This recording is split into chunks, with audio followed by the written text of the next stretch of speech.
thank y'all for coming back and joining us. This is the Woodsman Perspective podcast, and I'm Brent, and we got a table full today.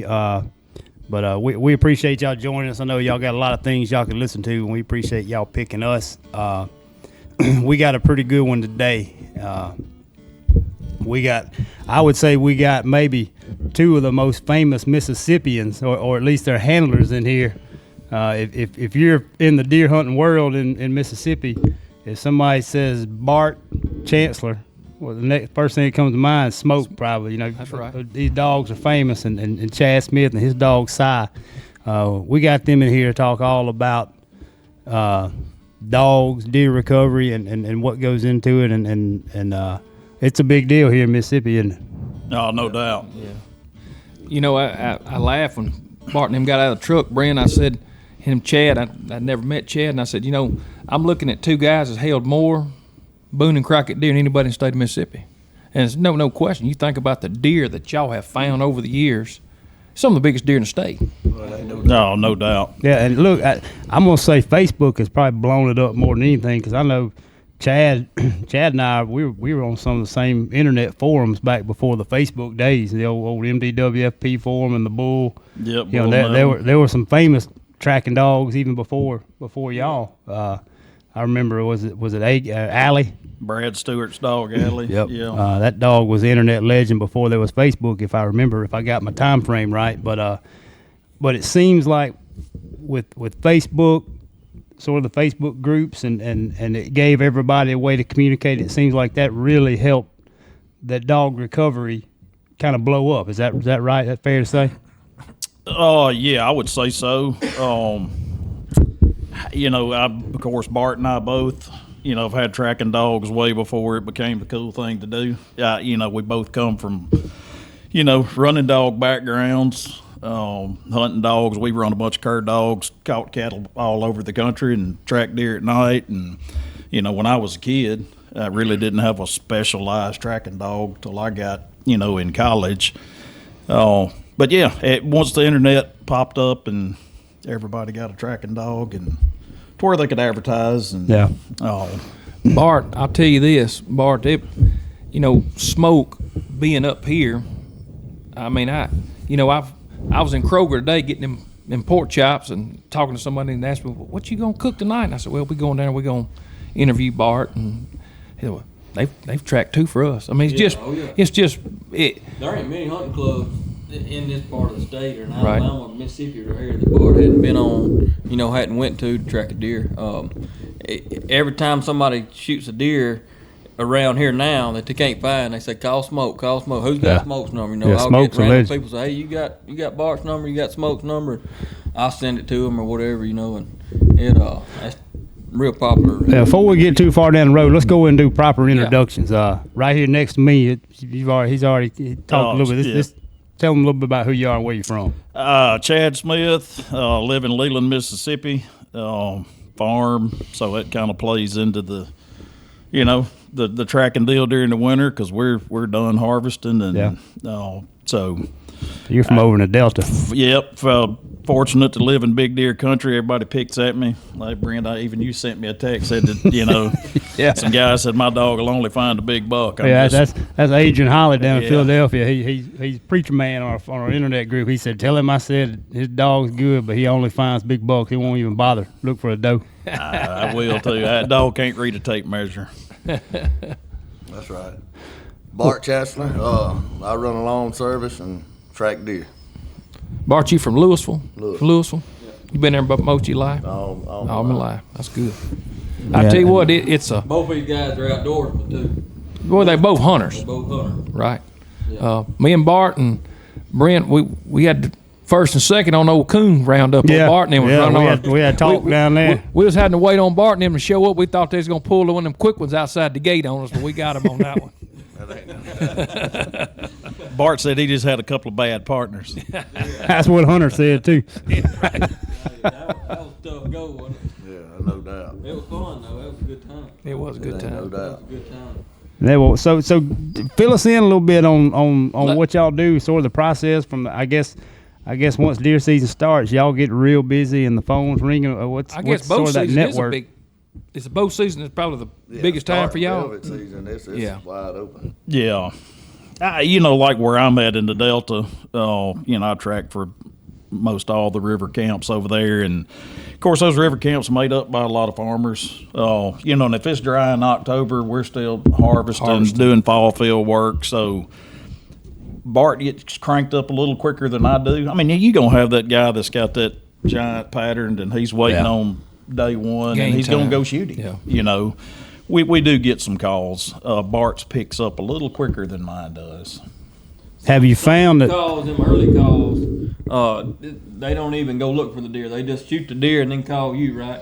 It ain't necessarily a wounded deer. A bad shot. It's just it can be shot behind the shoulder. And some of these big deer, they call you right out the gate to go look for it. Well, ain't no doubt. Some of them do. Yeah.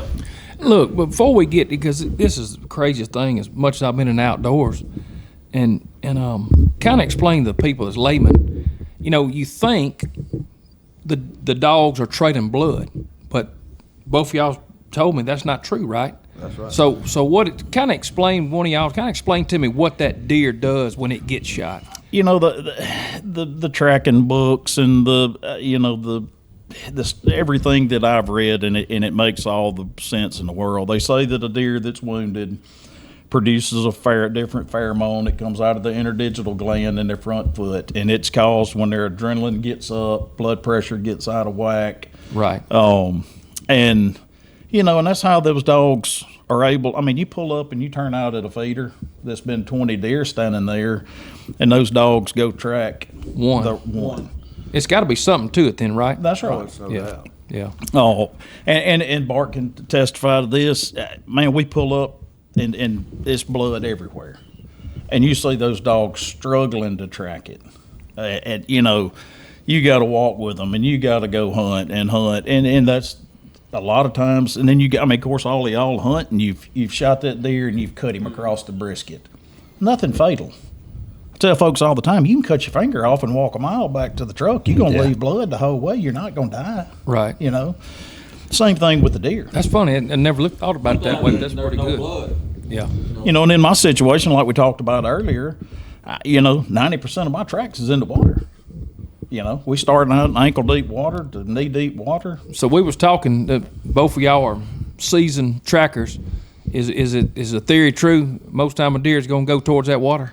Did you see that a lot? Yeah. Yeah. They're going to position themselves to get in it for sure. Right. That's pretty neat. They was you was kind of telling us, Chad, what that old man had told you about the coyotes, and it makes a lot of sense what you No said. doubt, for sure. Yeah. The guy that I've kind of got a lot of my dog knowledge from over the years, he, I asked him, I said, Mr. Keith, when that dog gets that deer up, why is he getting that water? That's where that lab wants him. He's fixing to catch him. And, his thing was, he asked me, had I ever seen a coyote swim before? And I hadn't, Right. other than when these fox dogs. I haven't either, after 'em, to be honest with you. So now, whether that's true or a wise tale or makes perfect sense. Right. Brent, before we get any further, I guess we need to explain. So, what type of dog is Si? So, Si's He's a lab. He's a black lab. I just Black saw lab. him outside, but I That's want right. now, Bart. What is Smoke? Blackmouth cur. Blackmouth cur. So, squirrel dog. Yeah, basically. Yeah. Hog dog. Hog dog. Cow dog. That's what we run back in the day. How old are those two dogs, y'all? 12 and a half. 12 and a half. 12 and a half years old. They let both of them out this while ago. I wanted to bring both of them in to see them. What makes them dogs different between like a running walker or a bloodhound or something like that as far as tracking deer? Is there much of a difference, or can about any dog pick up on it? And of course, everybody always me and Bart get asked this question 100 times a season. What's the best tracking dog out there? And I tell folks all the time, he's going to be a tool for 3 months and a pet for 9. So get something that'll be a pet too. Right. Now, obviously, there's weenie dogs. Is a hunting breed of dog. Guys track. Teckle, so they teckle. Those little, isn't that what they're called? Little terriers. Little teckle. They look like a wire hair pointer, but like a dots in a wire hair Like a little pointer. yak terrier. That's right. Yeah. It's guys that track with bird dogs, guy that track with catahoulas. Me personally, And I've got my number 2 dog is a half Plott, half mountain cur. Yeah, now I would say there's what I see just as a hunter and a casual dog guy. I've got a bird dog mix, and he's a great tracker. But there's a big difference between following a blood trail to a dead deer and recovering or having to bay. All the things that y'all's. There's a big difference between what my dog can do and what y'all's dogs I would call professionals. Right. My dog could go find a dead deer, and I've used him that way before. Yeah. But I don't know what he'd do if he come up on one alive. Right. Hey Bart, what do you think? The people shoot a deer. What do you think your percentage is live versus turning the dog and it going out there dead? What do you think? Probably. I'm gonna say 65%'s alive. Still alive when y'all put on. When they call me, it's bad most of the time. Right. Because most time, folks gonna shoot him, and they gonna go out there and jump him up, or they gonna push him, or he's not wounded that bad. Correct. That's right. And then that's where it comes in at. Have you found that more and more people, if it's a big deer particularly, are they shooting, backing out, and just as a layer, as I guess, in the abundance of caution, or just as an insurance policy, they're not even going to go in and risk it, and they're just going to go ahead and call you? I mean, you get on some that are just dead as a doornail, 100 yards from the shot site, and it's a perfect shot, but the hunters are just just know they're playing the percentage, and they just know, and they call you. No matter, they're going to spend the money and call you and just get it right. A few, and I'm going to tell you, the guys in my situation, it's guys that I've tracked for in the past. Yeah. And they know you're proven. They've got they've stomped and boogered up a track about as bad. Right. And then, I tell folks all the time, go 100, 150 yards. Look, you're not going to mess anything up. If you jump him at 150 yards, if he laid down that quick, he's hurt. Right. Yeah. So that's a good it's point. not a deal breaker. Yeah. Because now, I don't want to drive 2 hours and he's double lunged, and not that I don't like to look at big deer, but then the hunter feels like a dummy because he called and he was didn't go look. But when you get in those caliber of deer, and I'm not getting into score because I know what you mean. Tape measures ruin deer hunting, in my opinion, and I love to kill big deer as much as anybody. It's still fair to say there's a different sense of urgency. I mean, I think that's okay. That's exactly but Chad, right. where you're finding them, and I got a lot of friends and clients in the Delta. It's a secretive place over. They don't talk about it. There's, we had a podcast earlier. We were talking about some of the biggest deer in the state, and the Delta, you never hear about them because they ain't gonna talk about them. And if all the people in the Delta was to put those deer in the record books, hell, we'd look more like Wisconsin people think we would. Well, they kill some big deer, and you know that too, Bart. They never get talked about. Exactly. And you got to respect that. That's what absolutely. I mean, the biggest deer that I've ever personally recovered, gross 221 and some change. Wow. And I can count on one hand, and I did get a picture of him. I didn't get a picture because the deer drowned in a duck hole. They got him out the next day. He did send me a picture, but it was, hey, man, keep this one under your hat. Yeah, that's right. Because when you're hunting a place that you're leasing, and you can be outbid, money can get you. And Bart and I both. I mean, we totally respect. Hey, man, don't take a picture. Yeah. 200-inch deer is going to bring money in from all over the country. That's right. You can't outbid what that could do. Everything I've heard about Bart is business. You ain't sitting there taking pictures, and you going, because usually when you come get one, you got 3 more lined up to get. That's right. Most of the time. Yeah. What's the biggest deer, Bart, you ever found that you know of? Probably Pittman. 195. 195. Big deer, man. Man, that's big. Big deer. And then that one this year and that was 180-something inch deer, wasn't it? 187. God, that's a big deer. That was a big deer. I tell folks all the time, of course, I have kept a journal on my dog on total recoveries, just something that I done for myself, because one day down the road, all I'm going to have is that journal and the pictures. Brent, that's that farmer in and keeping up with That's right, keeping them records. That's right. That yield. That's that right. Yield. Get gains and losses. As when the season closed, he's found 1,109 deer in his career. Wow, man. I know they hadn't kept up with Smokes. I started hunting with Bart and them when Smoke was probably 3. We tracked together some, and that's. Hey, Bart, tell me about how old Smoke was before he started getting pretty good. You said he was 3 or 4. Well, he was good at 2. Right. But I mean, you just He was when trashy you good. knew that he was going to be a superstar. When did he turn? well, Bull knew he was special right out the gate, but we knew he was at 4 years old. He was Right. He was pretty solid. Yeah. And you've been around a bunch of dogs, so it. Yeah. But that's what I was getting at a while ago. I mean, in my opinion, and I tell folks all the time, and I've had the pleasure, and been fortunate enough to walk behind Smoke is, not as many miles as him, but a bunch. Because I'm going to tell you, if I get a call on a 200-inch deer, I'm not scared to go turn out on anything out there, know. right. But there comes times when you get the call and it says, hey, I got this, this, and this. This is what we've got. This was what we're working with. Bart and I are dog guys. It's not about the dog. It's about the hunter finding his deer, know.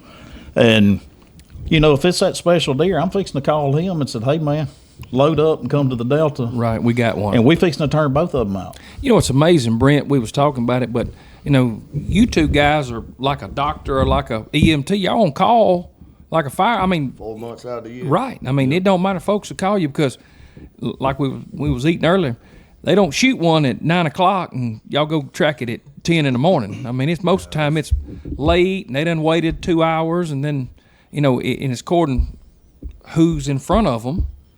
And we was talking about miles on a truck. How many, Chad, you say miles you put on your truck? Oh, bare minimum. I mean, it's over 10,000 miles a winter, just Probably just about the strictly same tracking. for you too, Bart. Yeah, 10 to 15,000.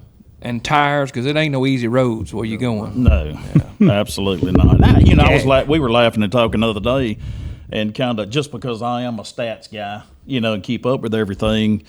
I said, just say you say 10,000 miles a year. Them dogs 12 years old, they done rode in that box 120,000 plus miles, and then no telling how many miles they've run through the woods. So, them staying healthy, You keep miles on them on your tracker, on your GPS. Yeah. About how many miles they run or how they work. we really don't.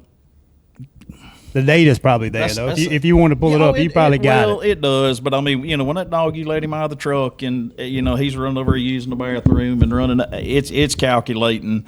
My thing is when we turn out and when we find that deer, you drop a pin back on that truck, and that's when I say, all right, that deer went 1,000 yards. Yeah. Folks get hung up on that GPS, can say you may have rode 2 miles in there on the buggy, and they say, yeah, track one 8 miles. Chad, So, would you tell me the farthest that you ever tracked a deer? You said it earlier. Oh, just a tick over 4 miles. 4 miles. And did you get to recover the deer? We did. That's awesome. Yep. I know for a fact Bart come over and Hunter had a hunter down here and he'd shot one pretty close to Tom Big River, and Bart put smoke on it and he got on him and they dove in the river. And that dog went straight across that Tom Big River and went 600 yards, wasn't it, down the other side of the river, because y'all was calling me wanting to know. New York. Yeah, y'all was wanting to know who to get in there. So I was making phone calls to get y'all permission to get in on the other side of the river, and it was about 15 minutes, 20 minutes. He said, Bart said, he's coming this way. And that deer ran 600-something yards, come back and jumped in that river 300 feet from where it jumped in before, Bart, and come across, and Bart stopped the dog and said, look, that deer's fine. I don't think that deer ain't going no further. But I was pretty amazing. He said, we can do what you want to, but he said, I don't It was amazing that deer could smell that. I mean, that dog could smell that deer swimming in that river and never, because on the way back, old Smoke was right on his butt. When he come up out of that bank, Smoke was right there on him. And that's amazing. Something that I've seen, and it of course, I'm going to ask questions just because, I think when you think that you can't learn anymore, it's when you better quit. Right. But, and Bart will tell you this too, so many times, when we get in the rut, like, of course, in my part of the country, first week of December is when the rut's wide open. And, those deer done travel a ways, but it never fails unless they go get in the river. but where those deer end up, them guys will say, man, that's where I was getting all the pictures of him in August and September. That's home. They know. That deer's going back home. Them big deer are going home. I mean, because that's where they've been safe their whole life. But you know, back even though, Bart, you know, dog running back in the day, a lot of times you jump in bucks, them smart hunters will sit right there where they jumped, and he makes his big loop. He coming back. That's right. You know, but now he probably ain't got nothing like them two on his butt, and they, you know, they can't make a move with them two. I can tell you. Them dogs are something serious. But I've hunted both those dogs together before. We have. Yeah. Oh, yeah. Wow, that'd We, be hard to get rid of two of them on you. Them 2 dogs behind you, they catching it. They gonna get you. It ain't getting far. How long after? If somebody calls you and say they shot the deer at daylight, and Bart told me a couple of times, he said, look, I don't want to turn loose till dark. He said, I'd rather not cut loose, you know, and somebody have the opportunity of shooting, you know, smoke after on a blood trail or whatever. And that could happen in the daylight, but how long after somebody shoots one is too long to call y'all? You know, a lot of that depends on weather conditions. Early October, it's hot, it's dry. You know, that trail goes to, you know, getting away pretty quick. Now, obviously, you know, on, say, a gut shot deer with a bow, you know, Bart and I, we like that 8 hours. Give them 8 hours. Minimum. Give them Minimum. 8 hours, then go. Yeah. That's right. So I would That's clarify Y'all that way. Yeah. y'all give the deer 8 hours to lay down, and then Oh, yeah. wow. Gut shot deer run a long way, Kenny. When Smoke was 3 to 6 years old, I was 3 hours. Let's go get him. Right. Nah, I mean, as he got older, Right. Well, y'all. But look, sussed it out. I've Y'all heard- done- yeah. And you knew that, you know, it didn't matter if you waited a little bit. that's right. So when those, to clarify for people, because they're going, you know, they're thinking a lab, you know, lab's the sweetest dog in the world, and Smoke good demeanor. I mean, you let him out, he just like a little kid out there. But those dogs, when they catch that deer, okay, because y'all was telling some stories and I was listening. Did you say they bay them like they Yeah, bay they bay. like you bay a hog? That's right. Right. So when y'all checking him and they're baying, so they hold him right there, and which he. But surprised the dogs know me. y'all coming. Well, watching the video, it surprised me because you think, in my mind, I'm thinking that this dog is aggressive. I mean, it's a chase, so that dog wants to catch that deer. Comes up on a deer that's wounded. You would think it would be more of an altercation, but the dog's keeping his distance and just keeping the deer from He don't breaking let and him getting hook out of him, there. does It isn't necessarily a battle royal when it gets there, right? Isn't it? Some of the video I've seen, the dog's yeah. kind of smart about just For keeping sure. the deer in place. Yeah, because it's amazing to me. You got these headgear. I mean, these huge These weapons. world-class animals, and if anybody's ever grabbed a wounded deer, and like Bart, you was telling stories. Look, we grabbed one time in a boat swimming, and if you don't think he can't kick hell out of you, you're wrong, because he can't get you in the boat. And I mean, they're strong. That's right. And you think of what's those dogs? Well, and they're weigh? panicked too. You What's take those something dogs that's wounded. 80 pounds, and most of these deer are 230, 240, 250 pound deer, y'all. And I mean, it's amazing. You would think a deer would kill them, but the dogs are sharp. I guess they don't let them get to them. Well, it ain't no doubt. That's right. Yeah, you know, a lot of these guys is tracking now. You know, they. I know this is probably not going to be politically correct, but it's just what you see on the internet is, I got a catch dog. You know, I've hunted hogs my whole life, and if you ain't got to take a break stick to break him loose when everything's over, you ain't got a catch dog. Got you. You got some real fast cur dogs Right. that'll run in there and pinch them, and then they realize, hey, I Yeah, I'm can't gonna let hold this him. thing go. And then you a mile later before you get him stopped again. Right. And I really think with these dogs, I mean, I think these dogs can tell how bad these deer are hurt. Now, if that deer's getting up, falling down, stumbling around, they gonna run there and grab him by the butt and pull him down from the butt end. They ain't gonna grab him on the head. They know. They know. You know, you may pull up and they baying as loose as from here to your truck outside, because they know. Right. If you walk up and that deer's ears is up and his tail's up, you know, that's the ones that those dogs are bayed a lot looser on. That's cool. You've probably picked up a lot over the years on the mortality of different shot placement. I mean, is there something I bow hunt a lot, so you think a bad shot a lot of times it's a little far back, which would maybe a gut shot, or there's that area people call like that Sweet that spot. no go zone, or that Yeah. if you shoot a little high. Have you found? I've in the last few years just kind of keeping up with some dog trackers and particularly smoke. Is it more and more? Gut shot's about 100% recovery. You're gonna find a gut shot deer usually, aren't you? You're supposed to. But is there some of them you hear where it was brisket, which will brisket or leg will bleed a whole lot, but that's gets to be a little lower percentage recovery, right?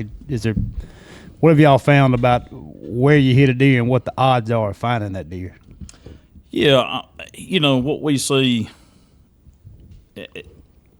the deer shot, especially with the bow, the deer shot in the shoulder, they got 3 inches of penetration. You ain't even got through the shoulder blade on those 230, 40-pound deer. Oh, and it goes back to they're going to bleed because you cut them with a 2-inch broadhead. Yeah. Right. But it's nothing life-threatening. You hit them with a hatchet, they're gonna bleed. That's That don't right. mean they're gonna die. When you run a broadhead or a bullet through a vital organ, and the guts is a vital organ, it just takes longer. Bull brought smoke over one time, Bart. I think you had something to do, but we had a deer that my nephew shot. The deer was laying down in a cutover, and my nephew propped up. He was walking to the stand, and I seen the deer laying there, so I got him to run up there, and he was breathing hard a little bit, and he shot the deer laying down in that cutover with the legs curled up under him. And he shot the deer, and when he shot the deer, I knew it was hit because you could tell the deer was hit, and it run up over the hill and went, and run down, and we trailed blood 150, 200 yards. Good blood. I mean, we was trailing blood, just blood after blood after blood, and then finally it run out, and we couldn't find no more blood, and he hauled around. I called Bart, and he couldn't come. He called Bull, and Bull brought Smoke, and turned Smoke loose, and Smoke about, 75 to 100 yards from where we stopped finding blood, Smoke bayed the deer, and the deer was shot in the foot, in the hoof. And so, when my nephew shot, when he shot that deer, I guess the bullet dropped. The deer was laying down when he shot it, and it hit that deer in the foot. And that deer would have probably lived, but Smoke went down there and caught it. The deer was hit in the foot, and it bled.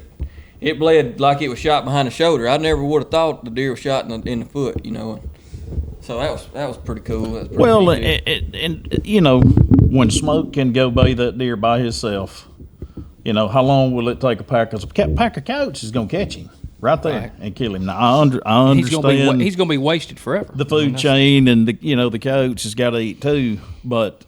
They ain't got to eat your deer. That's right. And like your little nephew, he wanted his deer. They can also always eat a coon off the road, I guess. That's right.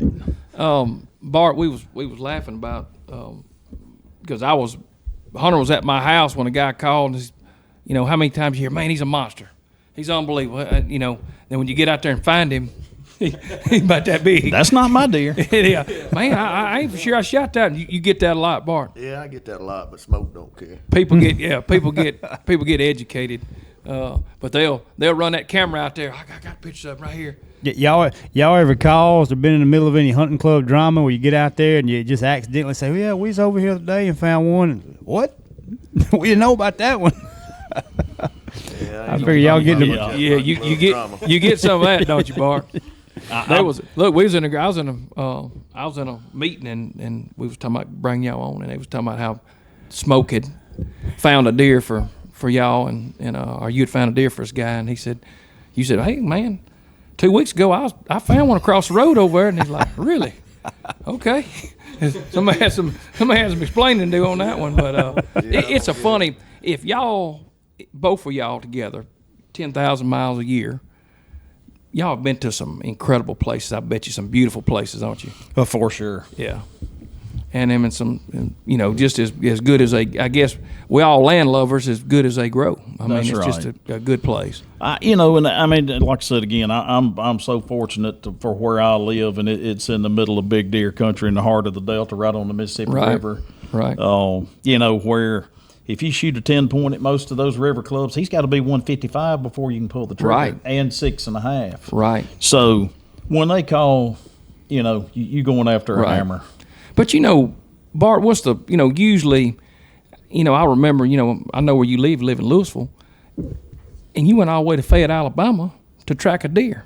I mean, that's a pretty good run. I mean, that's right. that's a long run. And I guess y'all work off tips or type stuff and things like that. Yeah, I've never set a price. Right. Yeah, But people ought to be good to set some expectations. ought to be Though. I mean, people ought to think courteous. about That's right. When what you you're think doing. about Bart done worked all day, and Chad. Or he's been on 3 or 4 other tracks Right. before he got to and, yours. He's there, and he's done run his look. I saw your truck out there, about 13 miles a gallon, at the most. You just like mine, and I mean, so it cost a lot, but I know people that y'all track for in the past. You got repeat customers because y'all got the best too there is. But I guess that's at the end of the day that's a living that both of y'all do and depend on in the off sure. months. I mean, that's the thing. I mean, that's For sure. Hey, dog food ain't cheap either. No.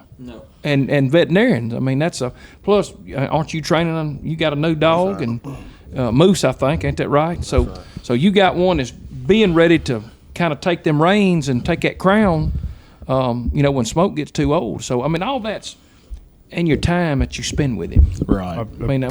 Are people usually pretty good to you as far as taking care of you? People pretty generous. You've been surprised one way or other how cheap or how generous some people could be. Is it? I'm gonna say them 2 dogs have been well taken care of. Yeah. I That's think good. I got That's some doing of the right. best clients around. That's good. sure. I'm glad to hear We that. got good people. I mean, most of our deer hunters and hunters in general, we got good people. I mean, that's look, planting them green fields, running them cameras, paying them leases, land leases, paying them land notes. That's right. I mean, The tracking dog's the cheapest part of the whole deal. right, right. And of course, Bart and I both. I mean, we're super fortunate and have been. Good Lord has blessed us with some pretty fair dogs, and But of course, my son and Bart's son's the same age. They're seniors in high school, and they're outdoorsmen.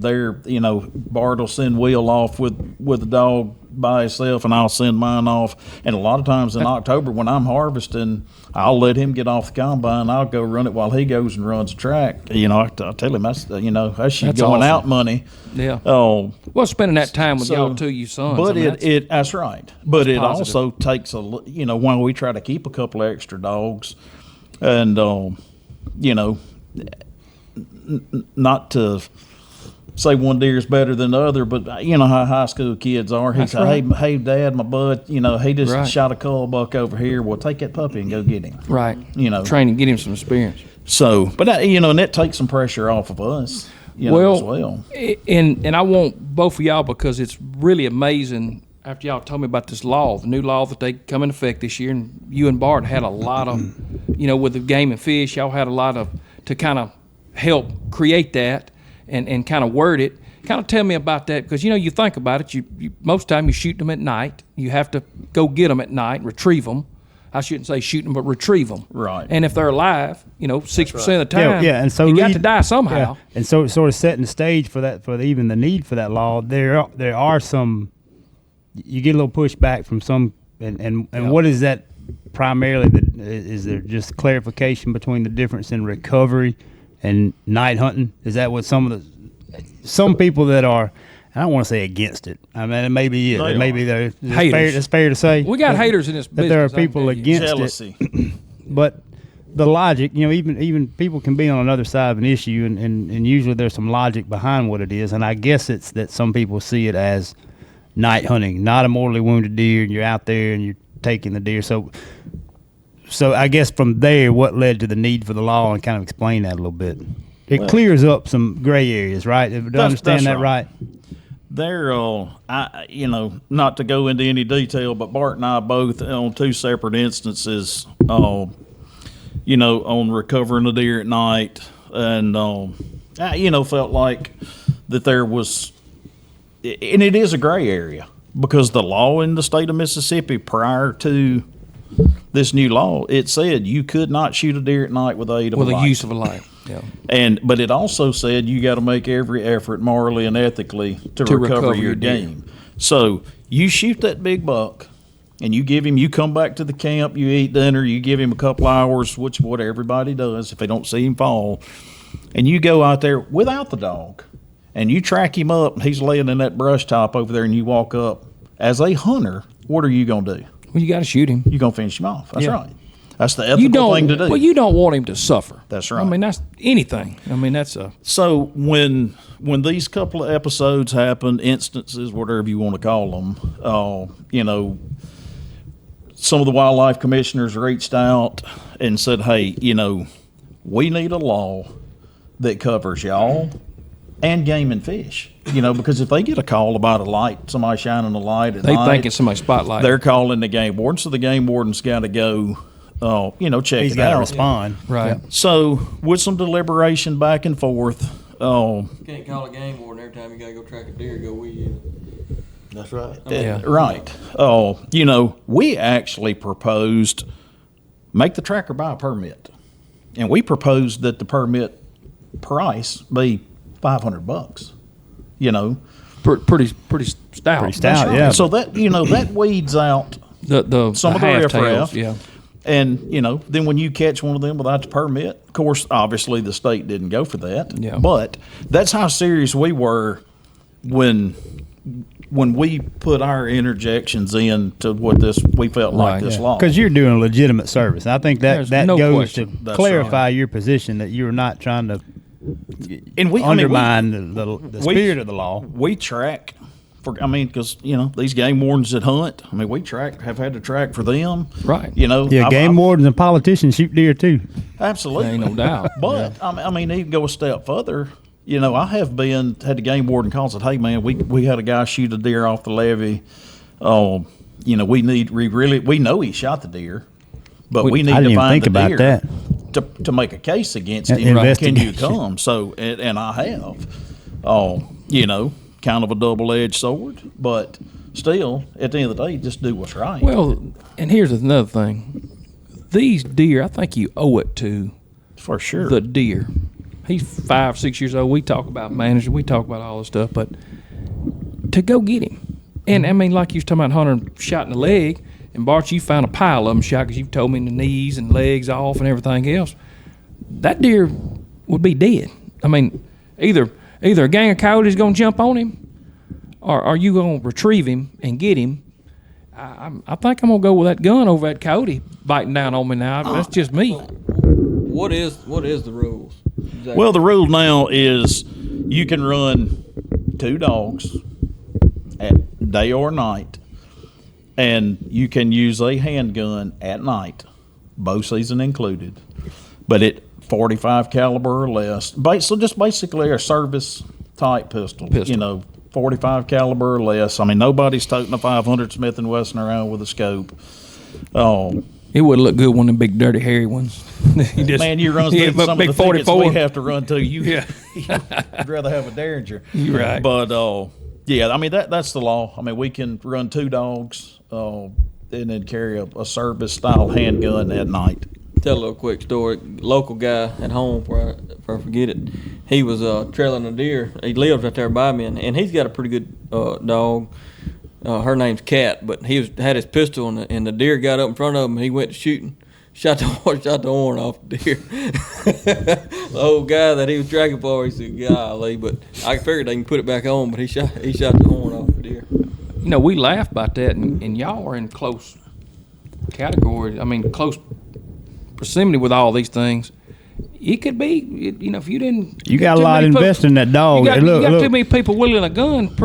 I know. Look, you I'm got funny about rules. my dogs too. So I know yeah. Bart's got rules he goes by, and I imagine you do too, Oh, Chad. Hey, it's I mean, the only rule I got, I have no problem with the hunter shooting a deer. Just don't shoot that yellow dog. right. And the problem is you got all that emotions, and he's looking at them horns. He ain't looking at that front shoulder. That's He right. looking at that rack. That's why you're there in the first place. That's right. If he was a great shot, you probably wouldn't be there in the first look, place. and he wouldn't do it on purpose, but you know, a lot of times Bart, like Hunter, he's gone with you a bunch of times, but you know, everybody it's amazing. Everybody wants to go, so you'll have 4, 5, 6 people in there walking with you. That's a big deal, and it's an exciting deal, and it's but it could be I guess it could be a dangerous deal. I mean, it's Absolutely. Very few, and you figure out real quick when you start on the track the guys that because these dogs, we can tone them back. We can tone them off of a bay. Don't like to. right. Oh, that's why like when we track a lot, Bart hates to shoot at night because Si's black, and he gets in the shadows and he's hard to see. Right. So. And y'all walking in some rough. Like y'all know what's the worst kind of thicket. I'm a timberman, and I hate a blackberry thicket worse than life. It'll rip you to pieces.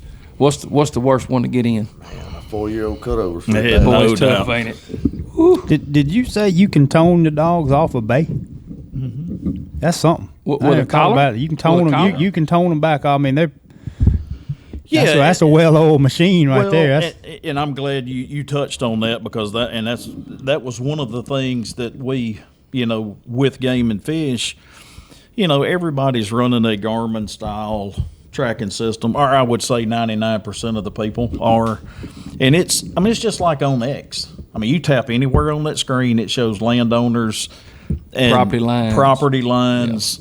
Oh, and I promise you, we respect. Because first thing we asked the hunter, how many acres have we got to deal with? Yeah. My situation over there is bigger tracts of land, bigger landowners versus the 100-acre tracts. But a guy's here. got 10 acres and a food plot, it's going to be on somebody else. That's right. Yeah. Yeah, and he already tracked it 400 yards. you got for an sure. adjoining landowner and issues. Absolutely. Let them know what's happening. But that's right. Yeah, and Well, you don't want no trespassing. that's right. But You know. and if that deer gets to running, or that dog gets to running, and he says, "Hey, that's old Johnny's place right there. We You can can't reel get them there." in. You can reel them back. You can hit that tone button And bring him back and on. That's a big they deal. fixing to come right back Because to where look, you turned them we loose from. talk about the politics of deer hunting. Probably all of them got a picture of the deer if it's a big one. That's right. And everybody's got that little bit That's of my deer. little hate in them, and so they're you think about it. Yeah, and look, by God, being put yourself in the shoes of the neighbor. You don't necessarily want a party of, like you said, if 6 people show up. If you got a shooter, a handler, a dog, and if the shooter has 3 or 4 buddies, he's already texted or called before you get there. The neighbor may not want 6 people in a dog. Even a neighbor that would be okay with you trying to recover. Yeah. Even a good neighbor is what I'm saying. That's And right. I'm sure not all neighbors I've are good had numerous neighbors. calls over the years. But that, that's hey, tough. That's a tough We're ask tracking a deer. sometimes. Do you care if it gets over on some of the stuff we manage? And You know- most of them I'll just say go on That's right. because they don't know you're there. But you'd be surprised, Bart, how many cameras you see in the woods? A bunch. But Yeah. So look, that's like we was talking about that surprise element of that big buck. If you own a place and he's got 3 or 4 cameras, you're going to go past one of them. I can promise you. and we like to track at night for a bunch of different reasons. Yeah. Oh, but the main one is the safety of the dog. pretty good. Because there are people out there that will shoot a dog if it comes across their place, and that's just. I don't like it, don't agree with it, but Right. that's life.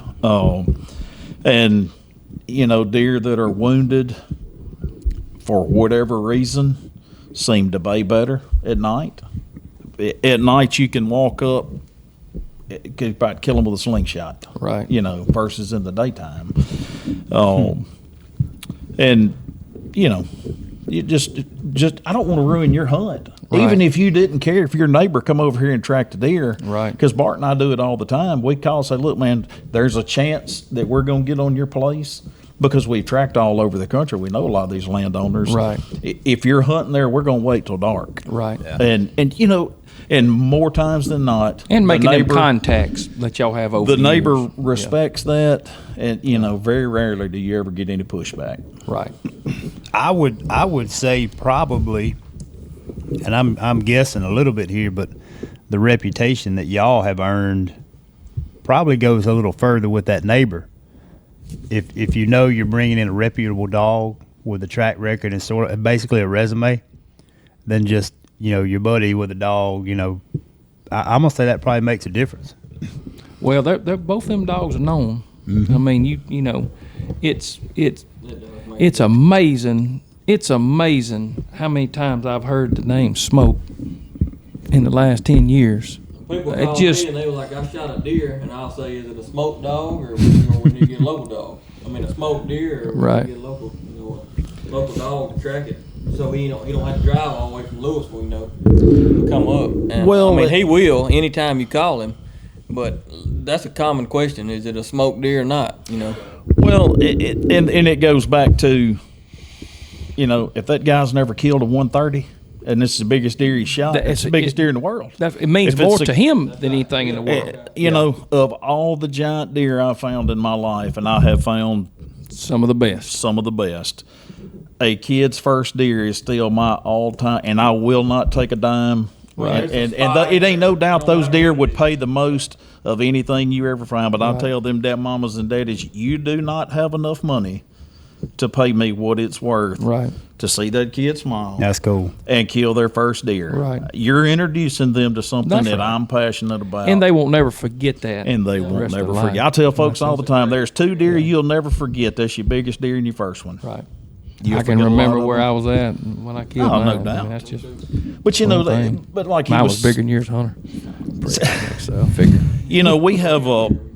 We have a network. Of course, there's all the tracking pages and stuff on Facebook, and I noticed y'all had matching hats, so it's an organized sort of it's network where you organized. can get a caller, a tracker in your area. Is that right? It is. Of course, I mean, we've been in the game long enough. We've got customers that's, you get those they only direct want calls. smoke. I mean, hey, I won't smoke or nothing. I'll Right. wait till next Tuesday to get smoke. Right.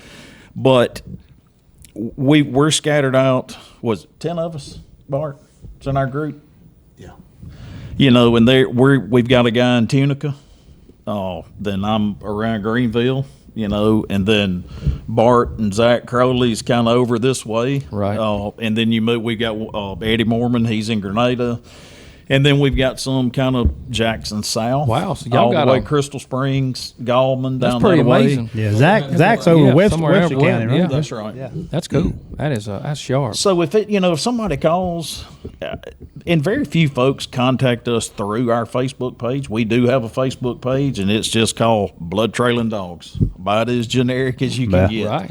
But and it's just a place for us to show off these hunters' deer. That now we do have all of our contact information on there, and we tell folks, hey, good possibility we're not going to answer because we're going to be tracking. Shoot us a text, leave us a voicemail. But we look at where it's at, and if they call me and say, man, I'm in Canton, and I'm gonna give them 2 guys' number that live in Jackson. Right. Now, if they can't come, but with our 10 guys, and we kind of separated ourselves from the other, and we still cover tracks for Mississippi Blood Trailing Network, Nose to the Ground. If they Yeah, can't I've get heard of there, those groups on and Facebook. but if I shot a 200-inch deer today, any one of the 10 dogs in our group, I would feel just as confident if Smoke showed Trust 'em. up as Braden Smith's dog called Rip that's in Crystal Springs, Mississippi. Right.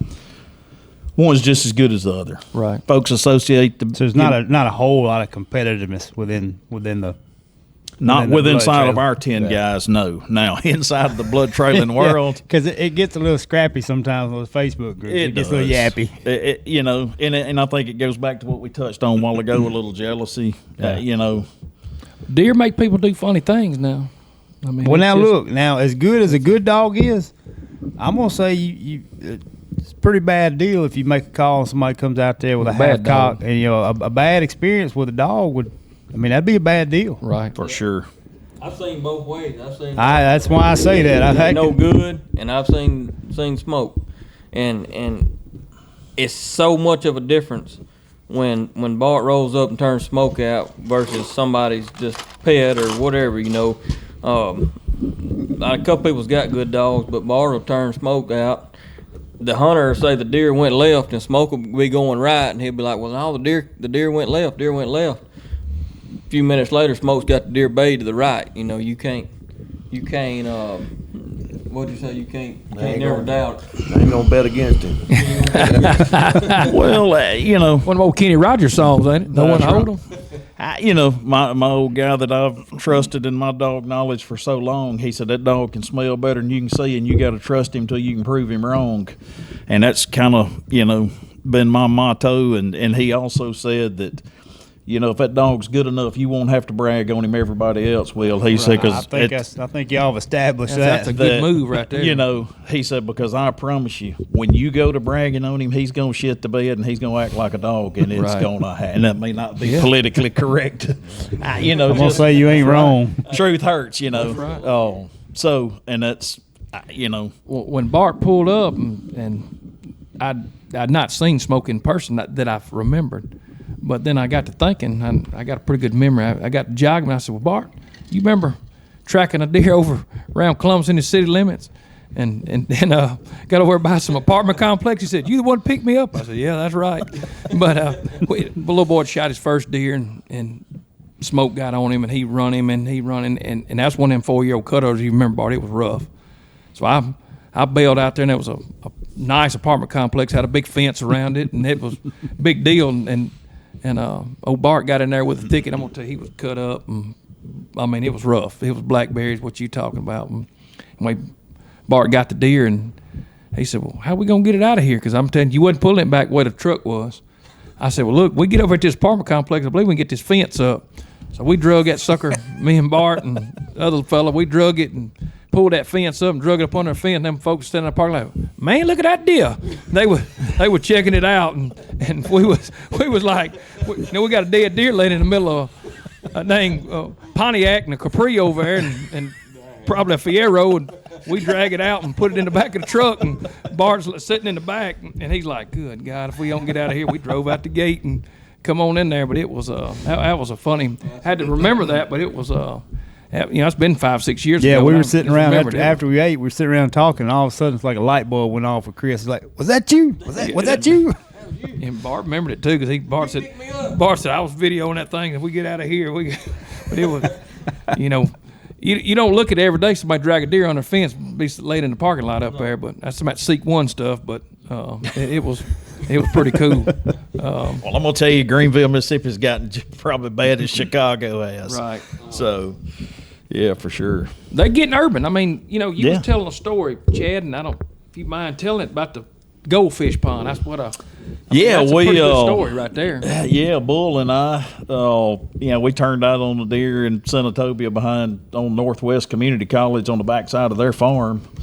And, tracked the deer a long ways, and the dogs bait him in the goldfish pond in the backyard of a, $700,000-800,000, maybe $1 million home, in a gated community. Good night. At 11 o'clock at night. And, that's probably against HOA. Yeah. I'm going to say that, that was some Duck Commander stuff, but, gotta know Jason Birchfield. Yeah, for sure. The one that owns Smoke. Yeah, no doubt. So he went up there and knocked on the man's door? Knocked on the door, and this nice lady come to the door in her robe, and, they told her, said, hey, we got this little girl's deer in your backyard in this pond. Do you mind if we get it? And she was all for it, Now her husband not so happy about it, but she didn't realize it was still alive.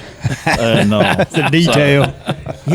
So, but anyway, got the deer, and, got out of there, and, but there again, I mean, we do try to be respectful, of people's property. That's right. For sure. And that's something that I wanted to kind of go back to about the law.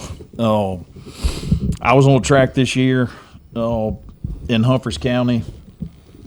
Come out, it's 10:30, 11 o'clock at night, and I pull out on the road on 49 highway on the 4-lane. I've got to go south to get to the turnaround to come back north. 2 game wardens sitting there in the median, lights off. They flashed, pulled me over. They'd come by. They'd seen my light, out in the field. I was 700-800 yards from the highway, but they could see.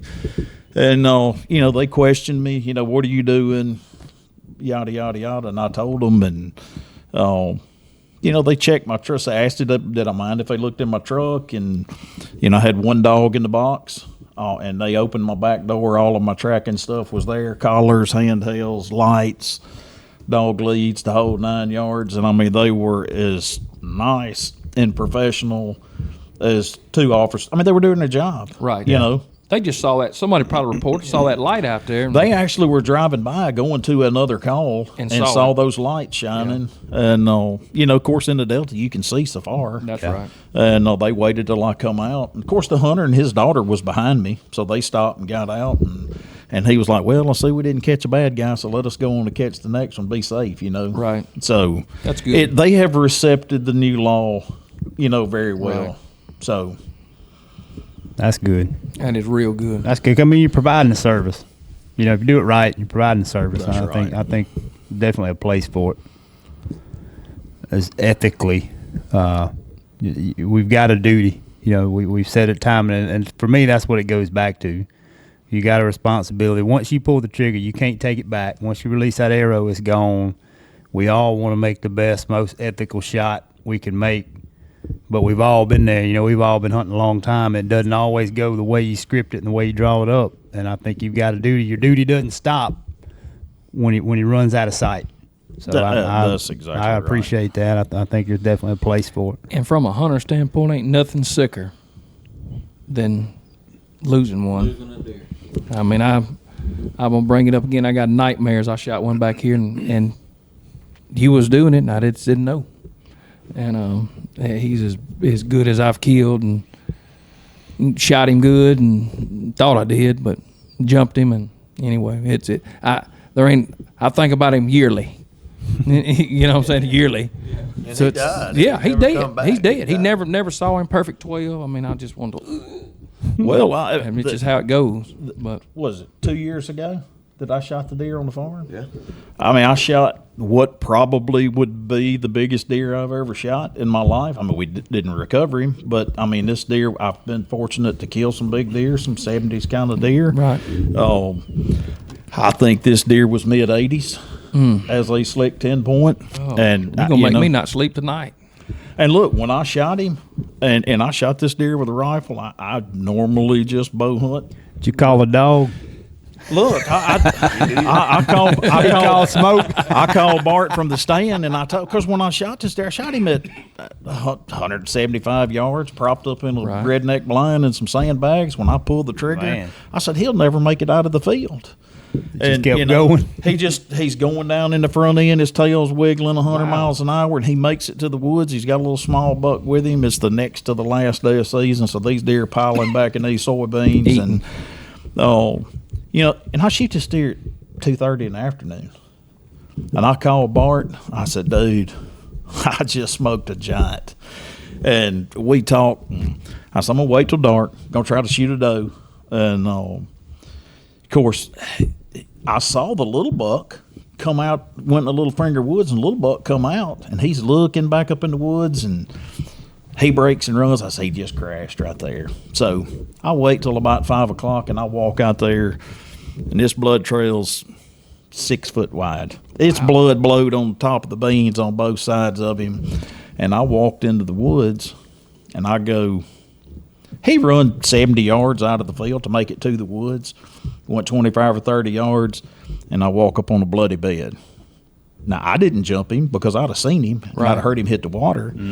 And, of course, I'm having to preach to the choir then. I say, don't go any further. So I backed out. I called Bart, and I said, hey, man, He ain't there. put me on the list. If it's that deer, I want both of them together. I mean, I'll turn out on anything by myself, but come on, and he and Bull drove over, and we didn't get him, Oh man. did not get him. Wow. But he got in some flooded timber, and, just Never saw him again. never Dead. saw him Never again. jumped Dead. Oh, Think he got in there and drowned?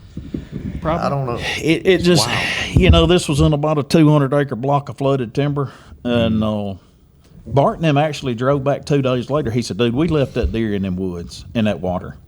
So they come back in the daytime, and we turned them dogs out, and they knocked the exact same tracks out 2 days, 2 days later That's wild. through that water. And, of course, then I went to drastic measures. The next day, I'm down there with the track hoe. I'm busting beaver dams. I'm pulling bulls Draining out it. of the pipes. Draining I'm draining duck holes. To heck with youth weekend, the duck season. Right, I'm looking for right. my deer. And You never found him. Make you sick, man. No doubt. Man. Wow. But you turn around and those deer of that caliber are just a person's biggest deer. You know, that's what's so rewarding to Bart and I. We don't hunt that much anymore because you can't when you're going on 2 or 3 tracks a day. Well, who's gonna surprise y'all? The stuff y'all come up with. I mean, we talk about that weekly. Yeah. You know what I want to kill, I don't have. right? You know. Yeah. But when they call you and you show up and you sort out a mess, you know, fix, you know, Or you find that first deer for that kid. Yeah, that's the favorite of all You know, time. hunting. There's so much of hunting, and so much about what we love about it. Is it's such a roller coaster. There's that highest of high, and how quick it can go to the lowest of low. Right. And when you go from that high, especially if it's a kid, you know, we've all hunted with our kids. You're on top of the mountain, and then if you get out there and you start looking, you know, it doesn't take long. The spirit start sinking pretty quick.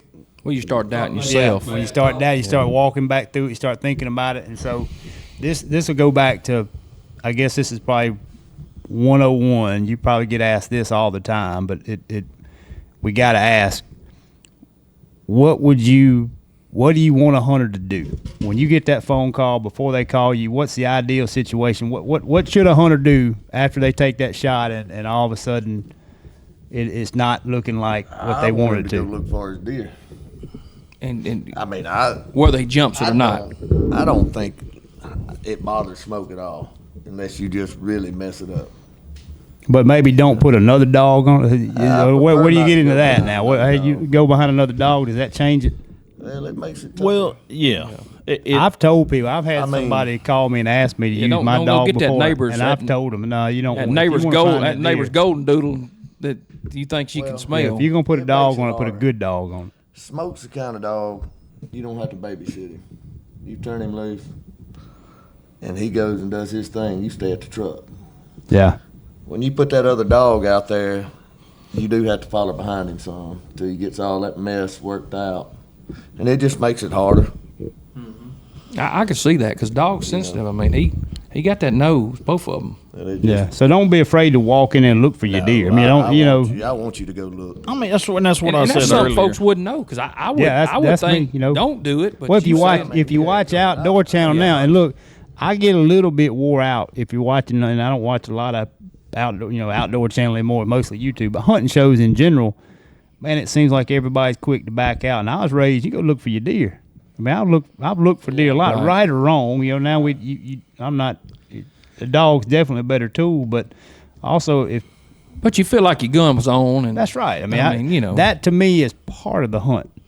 yeah. But there's a point where all of a sudden, there's a point where you're backing up. After a while, it's time to back out and do something else. But When I you- agree. I like to hear that. You know, go when look for you your go- deer. That is good. When you go from tracking your deer to searching for your deer, You got. That's when you make That's the good. call. That's right. Yeah. That's a good way to put it. 'Cause That you're is. That's tracking up to a smart. point, and Yeah, all of a sudden you're that's not right. tracking anymore. Right. You know, if you break that, when you get 200 ready to rip your T-shirt to leave a mark on that last blood, and you're hoping to find a pin drop, it's Run that probably a left good sock time. out there and hang it up. Yeah. you know, when you go 200 yards, you know you hadn't shot his heart out. You know you hadn't double lunged him. Right. And you know, we're going to ask a series of questions, and 9 times out of 10, when they give you what the sign looks like, Bart and I can tell you where you hit him before we ever leave the house. So, what should they be observing? That's a good point. So at the shot, if there's a hunter listening, what do they need to be? What do they need to be thinking about and paying attention to? First of all, you know, watch how the deer reacts. And, you know, did he he jump hunch? and kick? Did he hunch? Old Did he mule run kick. out? And that the whole, you know, his tail was up, his tail was down. You know, I want to know how he reacted, not so much on the tail. How was he running low headed? Yeah. You know, and the Was most. was he jumping any straight line? Did he zig? You know, there's a lot of That's things right. like that. And when you get down there and you know they said, all right, well I've got it's a pile of enough white hair to weave an Indian blanket. You know, long white hair. It ain't but 2 places long white hair can come from, and that's under the belly or on the inside of the tail. So Yeah. then that tells us, hey, we're gonna wait. Or if they say there's stomach matter on the ground, and Shot it low. shot it low, and then you know that's gonna tell us, hey, we're going to go run these other 2 tracks. We're going to catch you about 10, 11 o'clock tonight. We're going to let that deer soak for, 7, 8 hours. Then you get the call, and it's, hey, I got pieces of meat and bone big as my finger. That deer shot, somewhere from the knee to the low shoulder. And you go get on him before he learns how to travel around 3-legged.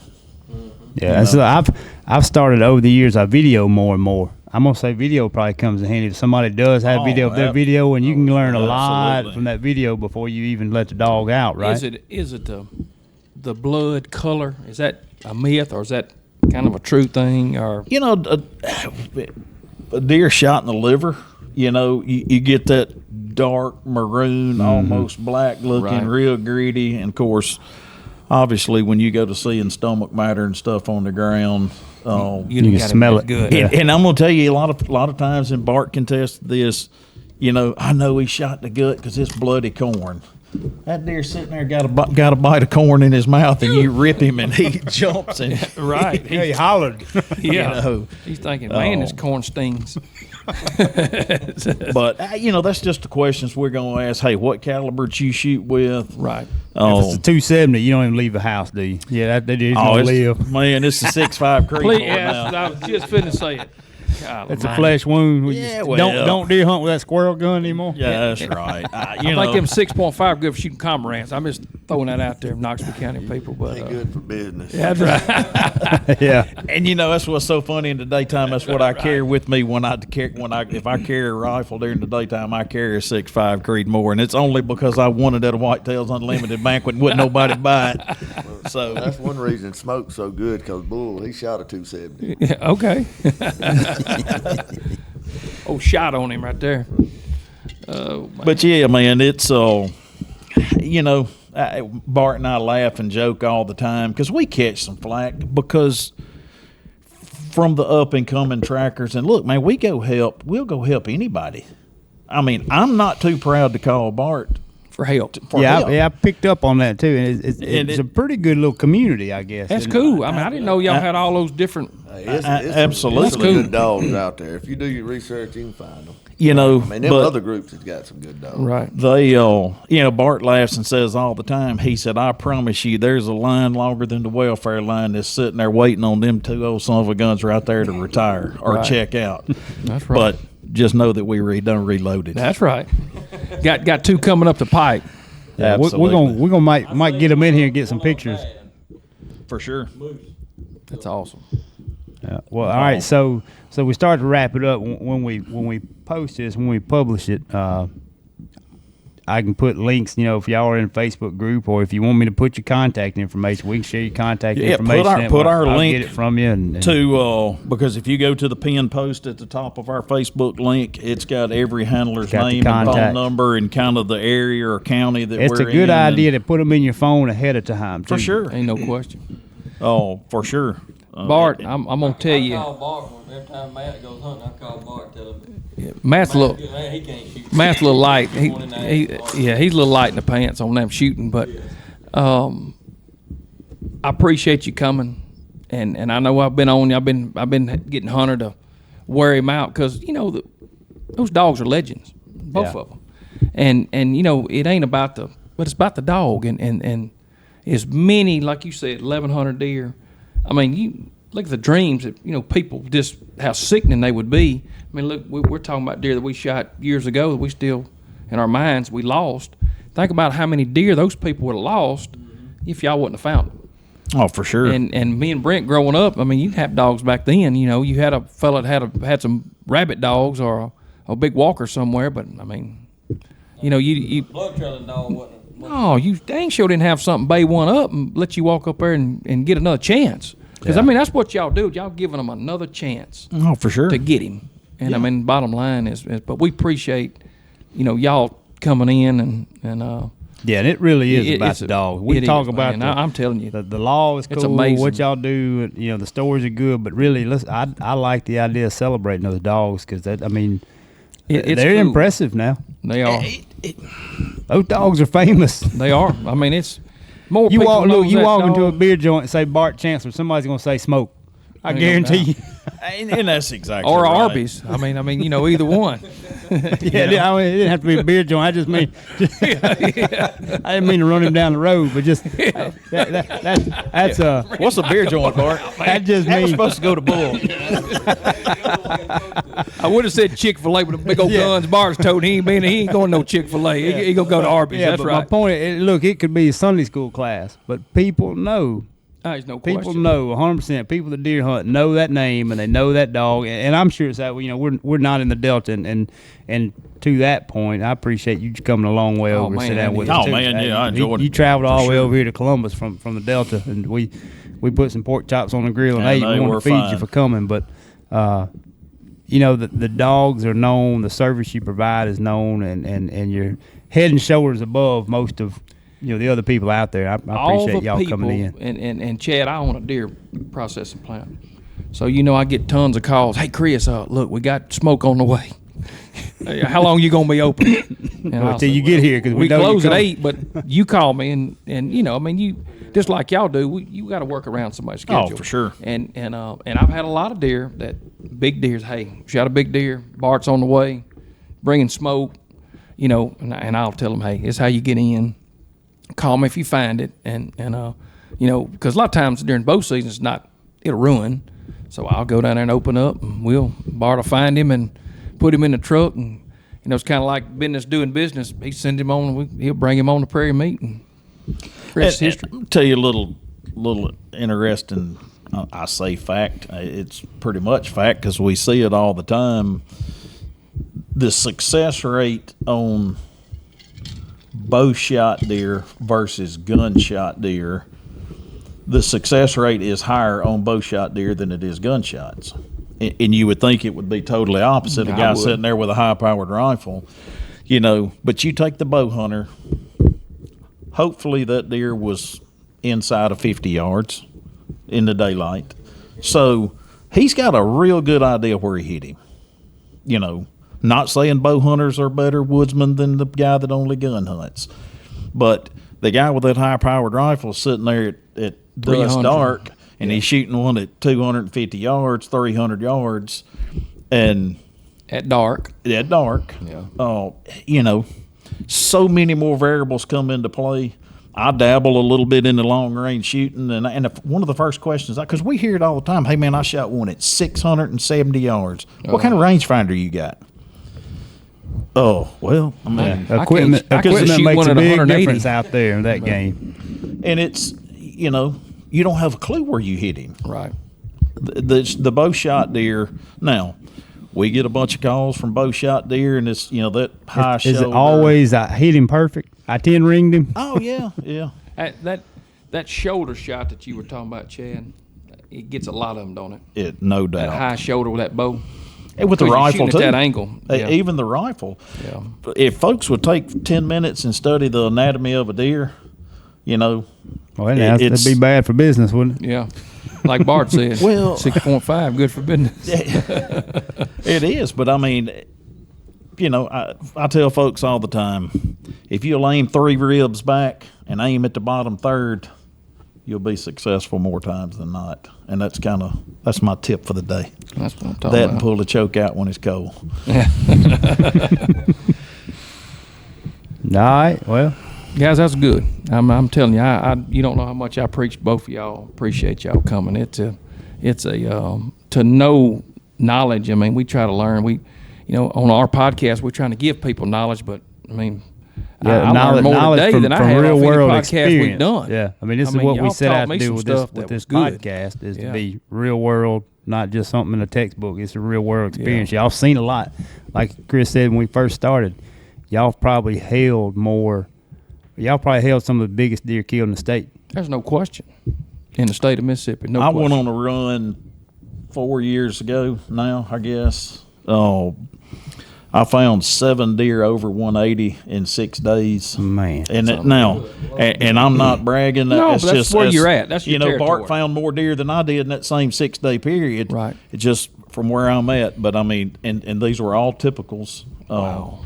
And matter of fact, I told you and Brent in a text the other day. I mean, for the most part, I get to take pictures, but I'll ask, hey, do you mind if I post this? And from time to time, I get it. I mean, I found a slick 9-point, no kickers, no stickers, no blemishes on him whatsoever, and he was 189 inches. God, and man, never seen the light of day, has it? No Pictures. Nope. I didn't get to take one. Yeah, so. And look, people appreciate that too. I want that. It's one thing to say that, and we say that with the spirit of look, not everybody wants people to know, but that speaks a lot to you too, and that goes back to people will call you. People want to use you because you're professional. You've done it a lot. This isn't new to you. You're going to come in there, and it's going to be all about the business, and you're not trying to blow somebody. People trust you. I mean, that's what it boils down to. People trust you. And Bart, you got a lot of clients. People, they don't want. Yeah, we don't talk. Yeah, you just you don't have that. Look, Bart, what was that World War II saying? Bart backed away from that mic, so I ain't going to tell any secrets. Yeah. Well, and in what we do, and I'm gonna brag on his dogs because he's not. Bart's got as high-powered pack of running walker dogs as anybody in the country, and how many deer do they catch a day in a day's time? You turn 10 of them out and ain't caught one yet. They can't catch them. That's right. So when you can take one 12-year-old blackmouth cur or one 12-year-old Labrador Retriever and go catch them, it's pretty amazing. Well, they're doing a service. Athletes. That deer was going to be. That deer need to be recovered. Not going to make it. It's not hunting; it's recovery. I think that's they're the point. Athletes. Yeah, that's a takeaway from that. And I always laugh and tell Bart, and it started with Bull. Because Bull was running Smoke for a couple of years before he retired and sent him over to Bart. And, at least I do get to tell folks that I feel like I put Smoke on the map, bringing him to the Delta. That's no doubt. That's awesome. Man, you could watch what those dogs see before you get there, it'd be unbelievable. I mean, just. Probably some tense moments. Yeah, we're gonna interview Smoke. You run up on a 190 in knee deep water. I'm gonna say it's tense. Yeah. Because I'm gonna tell you, he's trying to get away. Well, I'm gonna tell this story on Bart. The first time I ever met Bart, he came with Jason Birchfield over to the river. A guy had shot a really big deer, and he called me, and I was at another river camp. Shot him that morning, and he called and he said, "Hey, I done shot the biggest deer that I've ever shot, and this guy's killed some big deer." And I said, "Well, I'm at Calk Island. When I get through, well, he gets off the phone with me, and of course, this is a guy that looks at Facebook, and he feels like those were the best two dogs out there, so he calls them too, and he called me back. He said, "Hey, I got both of y'all coming." I said, "All right." So Bart shows up with Bull, and we wait till dark. And we turn out, dog gets the deer up, runs him right back to us. They catch him from me to you, 5 foot away, pull him on the ground by the butt. 196. 196 deer. God, Bart's got the GoPro on his little chest strap backpack looking thing. Why's it got to be little? yeah, with them old big guns. That's right. Yeah. And so, we see him coming from about 50 yards away, and he's, the deer shot, quartered away, broke a shoulder, blowed out the brisket, and, he's having trouble. The dog stand him up and catch him inside of 100 yards. And Bart's got the GoPro. He's right in the middle of the action. We get the deer killed, and Bart said, "Man, if I hit the power button," he said, "we fixing to be in the money." So we get the deer out, we get to the skinning rack, and man, we can't wait to get back to the computer where we can put this SD card in. And it's about 9 still photos of half of Bart's face, because he's looking down and he's got that camera up and he's hitting buttons. And it switched, don't it? I hit the old mule for him, Chris. You couldn't hear it, but That's right. Oh, but Oh, yeah, man. he never got a picture or video of the deer. But yeah, he was 195 and some change inch typical that was Memories, y'all. killed on the Stuff river. that y'all seen, man. Wow. well, That's man. wild. Y'all give those dogs a good off season. It's like they're living their best life out there. We may bring them in and get some pictures, but that's cool. We're all big deer hunters, and we all doubt. love dogs. So it's right up our alley. It is. Appreciate it. All right. I enjoyed it. I enjoyed Appreciate it. you Thank coming y'all. out. Appreciate Thank y'all you. coming in.